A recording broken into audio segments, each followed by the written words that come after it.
C'est complètement fou ce qu'on vient de voir, les amis. Ils m'ont donné chaud. Le Sénégal et l'équipe de France m'ont donné chaud. Regardez comment je transpire. Hein? Aujourd'hui, il n'y aura pas de Sénégal rec. Malheureusement pour les Sénégalais, j'imagine même pas ce que les supporters sénégalais doivent traverser en ce moment. Franchement. Parce que là, carrément, j'ai comme l'impression qu'on vient de regarder deux matchs tellement les deux mi-temps étaient différentes. Les deux mi-temps étaient différentes. En première mi-temps, on avait affaire à une équipe de France qui était complètement à la ramasse. Offensivement parlant, il y avait tellement de déchets. Techniquement, c'était zéro. C'était zéro le néant. Ils n'arrivaient pas à se trouver. J'avais l'impression de voir une équipe qui n'avait pas l'habitude de jouer ensemble. Et pourtant, non, c'est pas le cas. Même si devant, il y a des nouveaux, il y a les Olysée, tout ça. Mais c'est pas le cas. Ça fait un moment quand même qu'ils jouent ensemble. Vous voyez ce que je veux dire? Ça fait un moment quand même qu'ils jouent ensemble. En première mi-temps, l'équipe de France, c'était le néant. La deuxième mi-temps, ils ont changé. C'était le top. Et pour les Sénégalais, c'est le contraire. En première mi-temps, ils ont su gérer l'équipe de France. Ils avaient trouvé la recette. Je sais même pas pourquoi ils ont changé ça. Pourquoi? Aussi vite en plus de ça, dès le début de la deuxième mi-temps, vous avez tout changé. Tout est parti à l'eau. Vous aviez pourtant bien commencé. Franchement, moi, dans ma tête, l'équipe de France, là, elle allait terminer avec un match nul ou, voilà, peut-être une petite victoire du Sénégal. Et étant donné qu'en première mi-temps, le Sénégal était beaucoup plus dangereux que l'équipe de France. Ils étaient beaucoup plus dangereux. Même si l'équipe de France avait la possession, la plupart du temps, l'équipe de France avait la possession en première mi-temps. Mais le Sénégal se montrait très, très dangereux à chaque contre-attaque. On l'a vu. Vous voyez ce que je veux dire? Franchement, je savais qu'on allait se régaler parce que là, on avait affaire à deux équipes qui, footballistiquement parlant, sont en place. Les Sénégalais sont bons avec la balle, l'équipe de France, pareil. Et d'ailleurs, je tiens juste à rappeler pour ceux qui ne seraient pas au courant, c'est seulement la deuxième fois que les deux équipes s'affrontent.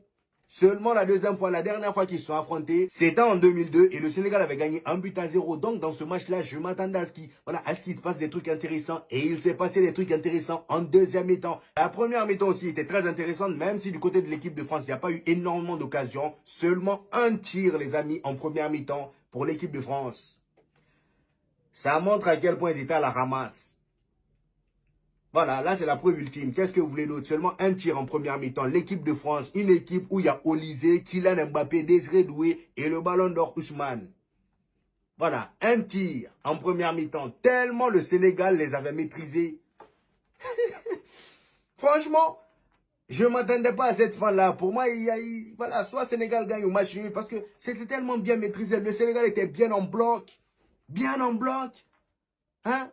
En début de match, ils ont eu leur temps fort. Voilà, ils étaient dans le camp de l'équipe de France. Ça jouait à la baballe. Voilà, des 1-2. Vraiment, ils contrôlaient bien le jeu. Ça partait vers l'avant tranquillement. Et à un moment donné, à partir de la 12e minute, là, l'équipe de France a récupéré le ballon. Ils sont allés s'installer dans le camp du Sénégal. Et là, les Sénégalais, ils se sont dit quoi? Étant donné que l'équipe de France, ils sont comme le Real Madrid. Ils ont du mal à jouer face au bloc bas. Et ben, on va rester en bloc bas. Ils sont restés en bloc bas, ce que j'ai trouvé très intelligent. Cependant, ils sont pas restés en bloc bas comme le fait Ritafi, c'est-à-dire vraiment dans leur surface ou juste dans la déventure de leur surface. Non, ils sont restés certes devant leur surface, mais tout en restant haut dans leur camp, c'est-à-dire qu'ils n'étaient pas si bas que ça. Vous voyez ce que je veux dire? Et en plus de ça, pour amener un peu plus de densité au milieu, il y a le milieu qui a fusionné avec leur attaquant. Voilà, les attaquants et les milieux ont fusionné pour ramener du surnombre au milieu, histoire de poser problème à l'équipe de France qui, d'un coup, voilà, comme par magie, avait effectivement du mal à avancer. Ils avaient du mal à avancer. Voilà, c'est d'ailleurs ça même qui créait les déchets dans leur jeu. Même les petites passes là, ils n'arrivaient pas, des trucs basiques. Ils n'arrivaient pas à se trouver. Ouais, ils n'arrivaient pas à se trouver.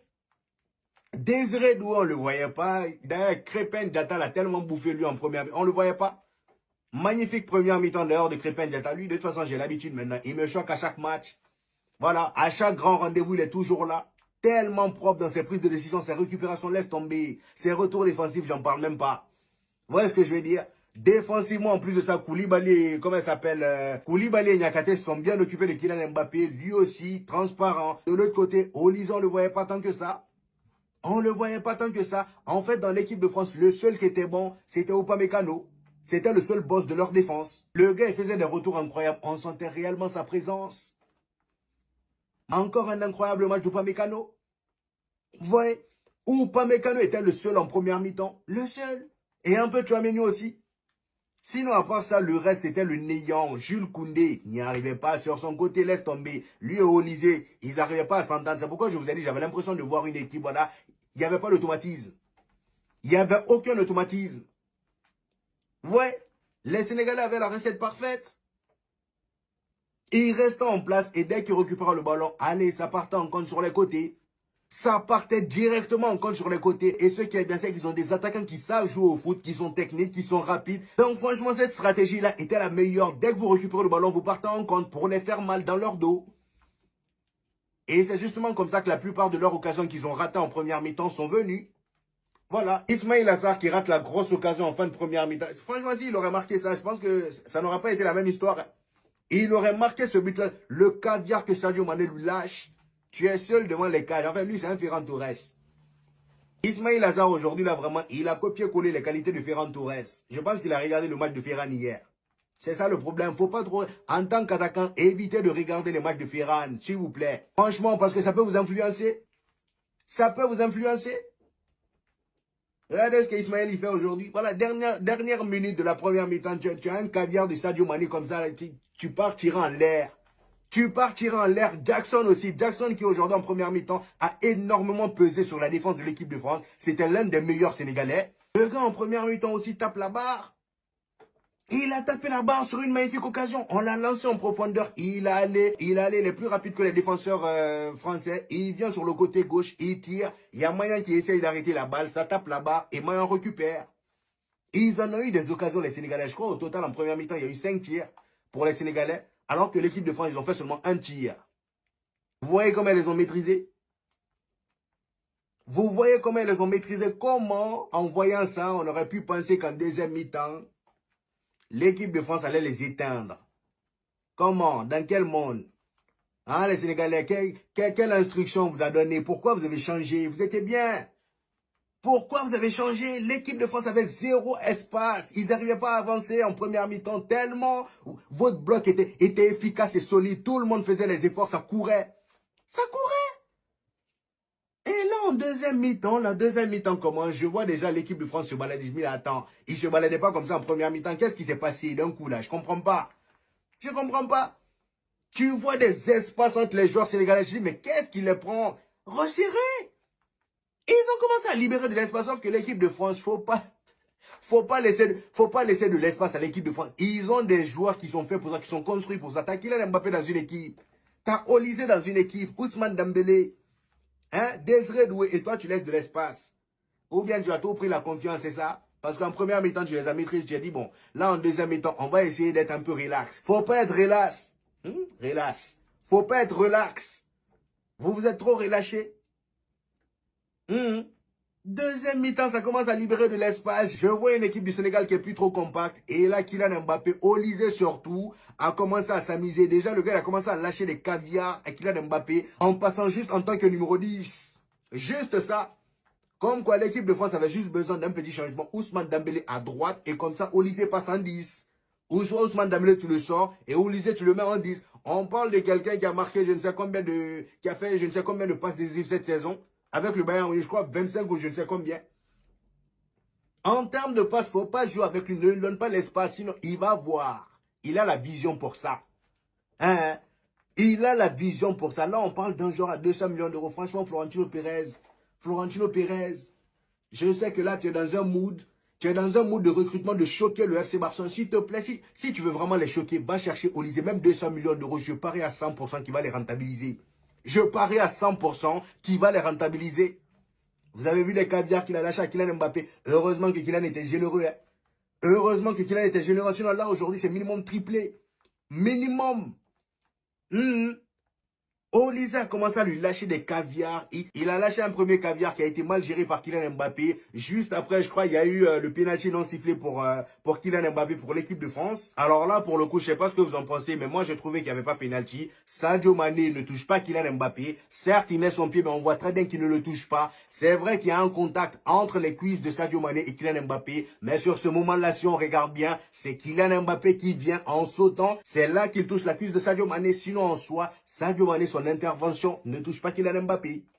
Et il ne le touche pas. Donc, pour moi, il n'y a pas péno. Il n'y a pas péno. Je ne sais pas ce que vous en pensez, mais dites-moi ça en commentaire. Après le pénalty raté, malheureusement pour les Sénégalais, ils ont continué dans leur délire.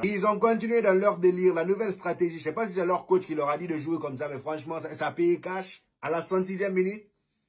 Hein? Vous laissez autant d'espace. Franchement, les Sénégalais, vous aussi. Hein? Vous aussi. Même si moi, aujourd'hui, j'étais pour l'équipe de France, mais je voyais au minimum un match nul.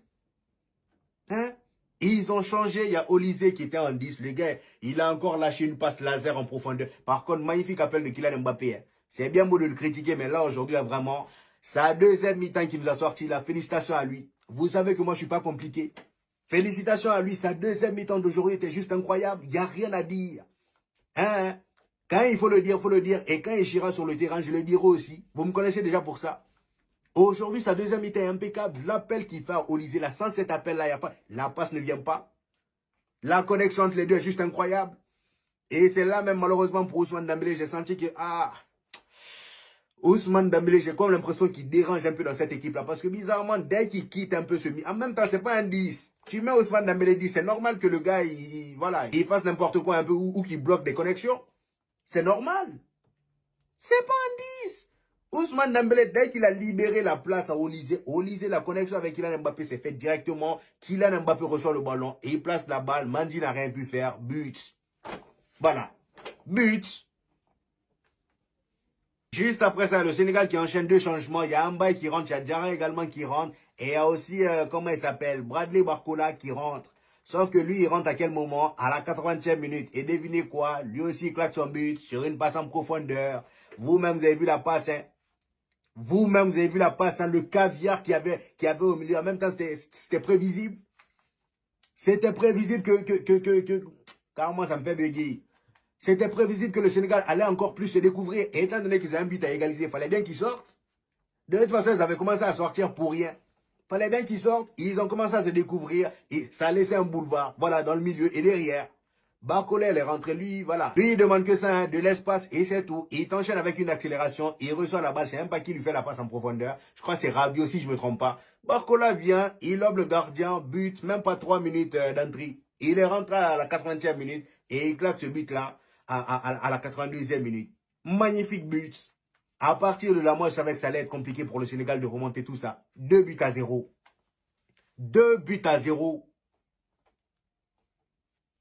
Le match suit donc son cours jusqu'à la 90e minute. Le Sénégal ne réussit pas à marquer. Le temps additionnel, je crois, il y a eu 8 minutes de temps additionnel. À la 95e minute, on a Mbaye, voilà, qui était rentré à la, je sais plus, à quelle minute là. Mbaye qui est rentré. Le gars, il mélange tout le monde sur son côté droit. Magnifique but lui aussi. Il a terminé je ne sais qui. Il enchaîne avec un tir, but. À partir de là, moi, je me suis dit, à tout moment, ils peuvent égaliser sur un corner ou je ne sais quoi. Voilà, par coup de chance. On ne sait jamais. On a vu le match de Japon. C'était Japon et qui?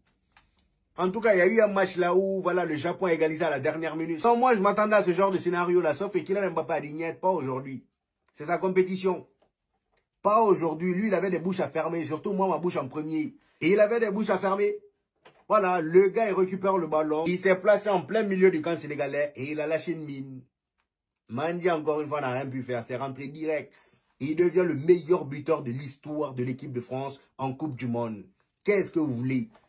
C'est sa compétition.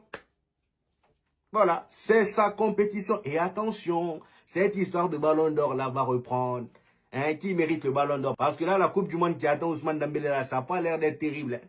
Ça n'a pas l'air d'être terrible du tout. Et en plus de ça, le temps que la Coupe du Monde se termine, les gens auront déjà oublié, voilà, ce qu'il a fait en Ligue des Champions. C'est comme ça. On a vu ici Erling Haaland et Lionel Messi. On l'a vu. C'est toujours comme ça. Rodri et je ne sais qui, les Jude Bellingham, Vinicius, tout ça. On l'a vu, c'est toujours la dernière compétition qui reste. C'est normal, c'est l'humain. Voilà. Et là, Kylian Mbappé, il est bien parti. Déjà aujourd'hui, doublé. Le match d'après, s'il claque encore un but ou encore un doublé, ça va commencer à reparler de lui dans les histoires de ballon d'or. Parce qu'au Real Madrid, n'oubliez pas, il a terminé Pititi. Voilà, Pititi. Même si moi, si j'étais votant, à aucun moment, j'aurais voté pour Kylian Mbappé pour remporter le ballon d'or. Peu importe s'il remporte la Coupe du Monde ou non. Cependant, ça reste quand même Kylian Mbappé. C'est quelqu'un de très fort médiatiquement parlant et il peut le faire. Et en plus de ça, s'il sort une vraie Coupe du Monde, pourquoi pas? En vrai, pourquoi pas? Franchement, les Sénégalais ont déconné. Après, j'ai envie de dire, c'est le football. Hein. Moi, j'étais pour l'équipe de France. Tant mieux pour nous. Voilà. Bref, en tout cas, c'était mon avis sur ce match-là, les amis. On se donne rendez-vous pour le match de demain qui s'annonce vraiment très drôle. Congo. Moi, c'est le match que j'attends. De tous les matchs qu'il y a là, c'est le match que moi j'attends. Congo, Portugal. Bakambu face à CR7. Alors là, ça va être drôle. Donc voilà mes chers amis, j'espère que vous avez kiffé la vidéo. Dites-moi en commentaire ce que vous en avez pensé. J'hésiterai pas à vous répondre comme d'habitude. N'oubliez pas le petit pouce bleu qui fait toujours plaisir les gars. C'est le référencement. Pour tous ceux qui viennent de découvrir cette chaîne, ici on fait des vidéos débriefs des matchs du FC Barcelone et du Real Madrid. Et quand il n'y a pas de match, on fait des vidéos d'actualité. Et là, étant donné que c'est la Coupe du Monde, on fait également des débriefs des matchs comme ce que je viens de faire. Donc abonnez-vous pour ne rien rater. Et on se dit au prochain épisode les gars. Peace!